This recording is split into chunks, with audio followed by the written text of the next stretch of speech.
in the Erie County Prison right now. He arrived around midnight on Saturday. Our Lisa Adams talked to the warden today, and Lisa, even with Burham's history, he's confident they can handle him, right? Yes, Eva, he is. Warden Kevin Sutter told me today the Erie County Prison is constantly updating best practices and procedures, and no one has escaped since the prison opened in 1995.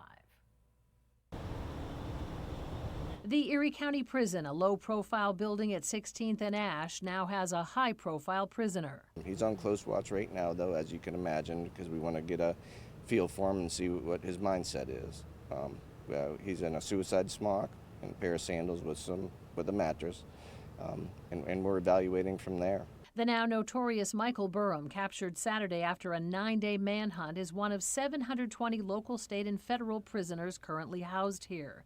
After a physical and psychological evaluation, he's in a restricted area. Has there ever been an escape from this facility? No, ma'am. Burham escaped the Warren County Jail because of apparent vulnerabilities in their outside exercise yard. How is exercise handled here?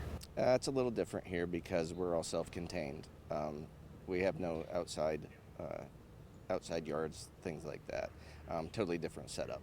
That different setup means exercise happens indoors in each pod. We have some weight equipment on the pods that they can use, bicycles, dip bars, things like that, so they can get their rec in. Burham is detained by the U.S. Marshals Service on a federal warrant for unlawful flight to avoid prosecution.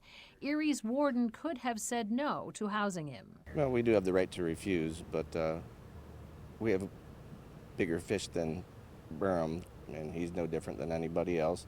He just is high risk, that's all. And we have the capability to handle that. And while Burham is locked up inside, his story is national news outside. This NBC News crew doing a day of live shots on the lawn of the Erie County Prison.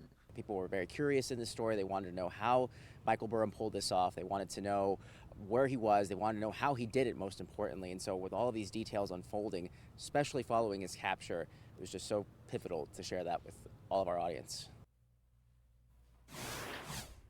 And it's been pivotal to share it with all our audience as well. Warden Sutton told me that Michael Burham maybe stepped down to a different classification as the prison's Special Review Committee continues to evaluate him. Live in the studio, Lisa Adams, Erie News Now.